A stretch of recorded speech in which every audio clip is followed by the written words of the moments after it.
السلام علیکم ورحمۃ اللہ وبرکاتہ۔ معزز ناظرین، محترم سامعین، پیارے نبی صلی اللہ علیہ وسلم طائف کے سفر سے واپس آ چکے ہیں۔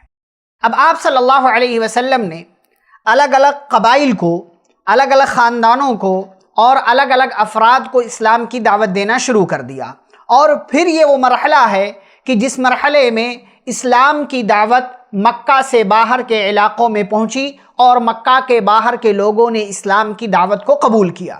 چنانچہ آپ صلی اللہ علیہ وسلم نے 10 سے زائد قبیلے کے درمیان جا کر کے اسلام کی دعوت پیش کی۔ بنو عامر بن ساسا، فزارہ، سلیم اور بنو کلب، بنو حنیفہ، اس جیسے کئی ایک قبائل، 10 سے زائد قبائل کو پیارے نبی صلی اللہ علیہ وسلم نے اسلام کی دعوت دی، لیکن کسی بھی قبیلے نے آپ صلی اللہ علیہ وسلم کی دعوت کو قبول نہیں کیا۔ پھر آپ صلی اللہ علیہ وسلم نے مکہ سے باہر دیگر جو افراد تھے اور جو شخصیتیں تھیں، جو نمایاں شخصیتیں تھیں، ان میں سے الگ الگ افراد کو آپ صلی اللہ علیہ وسلم نے اسلام کی دعوت دینا شروع کر دیا۔ چنانچہ سوید بن صامت رضی اللہ تعالی عنہ، جو مدینہ کے رہنے والے تھے، یہ مکہ آئے، نبی پاک صلی اللہ علیہ وسلم سے ملاقات ہوئی اور آپ صلی اللہ علیہ وسلم نے ان کو توحید کی دعوت دی، اسلام کی طرف بلایا، انہوں نے قبول کر لیا۔ یہ پھر واپس مدینہ چلے گئے، اور مدینہ جانے کے بعد سن 11 نبوت میں جو جنگ بعاث ہوئی مدینہ کے 2 قبیلوں اوس اور خزرج کے درمیان، اس میں یہ قتل کر دیے گئے۔ اسی طریقے سے ایک اور صحابی ہیں ایاس بن معاذ رضی اللہ تعالی عنہ، یہ بھی مدینہ کے رہنے والے تھے، یہ اپنے قبیلے کے ساتھ مکہ آئے ہوئے تھے، لیکن انہوں نے نبی پاک صلی اللہ علیہ وسلم کی بات سنی اور پھر آپ پر ایمان لے آئے۔ ایمان لانے کی نشانی یہ ہے کہ جب یہ واپس مدینہ گئے تو مدینہ میں ان کا انتقال ہو گیا، اور انتقال کے وقت، انتقال سے پہلے ان کی زبان پر اللہ کا نام تھا، تکبیر تھی، تحلیل وغیرہ تھی، اس لیے لوگوں کو لگا کہ یہ مسلمان ہو چکے تھے۔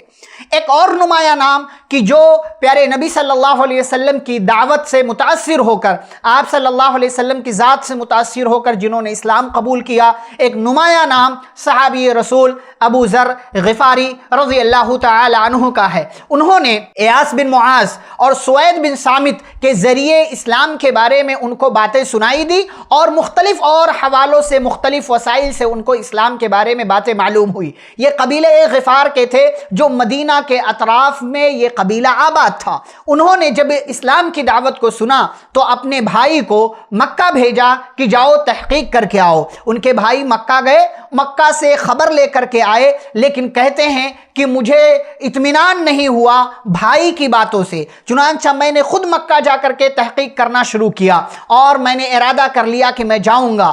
میں مکہ گیا، اور جب میں مکہ گیا تو میری کسی سے جان پہچان نہیں تھی، میں ایک اجنبی جگہ گیا ہوا تھا، میں حرم کے اندر رہتا تھا، خانہ کعبہ میں رہتا تھا، زمزم کا پانی پیتا تھا، وہی میرا کھانا، وہی میرا پانی ہوتا تھا، اور وہیں پر میں سو جایا کرتا تھا۔ ایک دن حضرت علی رضی اللہ تعالیٰ عنہ سے ملاقات ہوئی تو انہوں نے کہا، اجنبی تم کون ہو؟ لگتا ہے تمہارے پاس گھر نہیں ہے، ٹھہرنے کی جگہ نہیں ہے۔ انہوں نے کہا نہیں ہے۔ پھر وہ کہتے میرے پیچھے پیچھے چلو، پیچھے گئے، علی رضی اللہ تعالیٰ عنہ نے اپنے گھر میں رکھا۔ پھر دوسرے دن ایسا ہی ماجرا ہوا، حضرت علی رضی اللہ تعالیٰ عنہ نے دیکھا تو کہا اجنبی لگتا ہے تمہیں ٹھہرنے کی جگہ نہیں ملی۔ کہا نہیں ملی۔ پھر چلنے لگے، کہتے ہیں علی رضی اللہ تعالیٰ عنہ نے راستے میں پوچھا کہ تم کس مقصد سے آئے ہو، تمہارا یہاں آنے کا مقصد کیا ہے؟ ابو ذر غفاری رضی اللہ تعالیٰ عنہ نے کہا کہ اگر راز رکھو تو میں بتاؤں کہ کس مقصد سے آیا ہوں۔ کہا ٹھیک ہے بتاؤ۔ تو انہوں نے کہا کہ میں نے ایک نئے دین کے بارے میں سنا ہے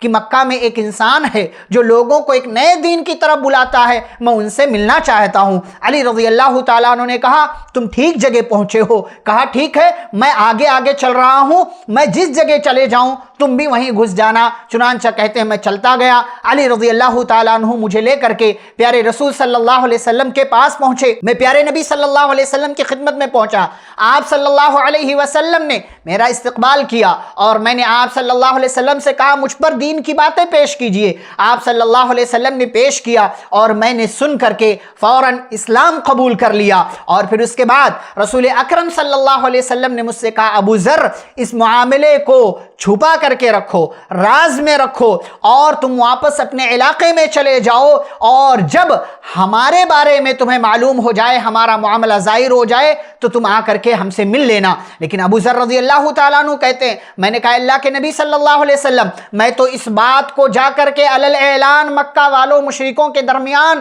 ظاہر کروں گا۔ چنانچہ وہ گئے حرم کے اندر اور زور سے کہا اشہد ان لا الہ الا اللہ و اشہد ان محمد رسول اللہ۔ جب مکہ والوں نے یہ آواز سنی، حضرت ابو ذر غفاری رضی اللہ تعالیٰ عنہ پر پل پڑے، مارنے لگے۔ حضرت عباس رضی اللہ تعالیٰ عنہ جو ابھی مسلمان نہیں ہوئے تھے وہ آئے، انہوں نے ابو ذر رضی اللہ تعالیٰ عنہ کو بچایا اور مکہ والوں سے کہا جانتے ہو یہ قبیلے غفار کا آدمی ہے، تمہارا تجارتی قافلہ انہی کے علاقے سے گزرتا ہے، تمہیں کیسے آدمی کو مارتے ہو؟ مکہ والوں نے چھوڑ دیا۔ دوسرے دن پھر یہی معاملہ ہوا۔ اس طریقے سے ابو ذر غفاری رضی اللہ تعالیٰ عنہ اسلام کے دائرے میں داخل ہو گئے۔ ایسے ہی اور کئی افراد کے سامنے پیارے نبی صلی اللہ علیہ وسلم نے اسلام کی دعوت پیش کی، اور آپ صلی اللہ علیہ وسلم کی باتوں کو سن کر کے ان تمام لوگوں نے اسلام کی دعوت کو قبول کیا اور دائرے اسلام کے اندر داخل ہو گئے۔ ایسے ہی کئی ایک اور لوگوں کا تذکرہ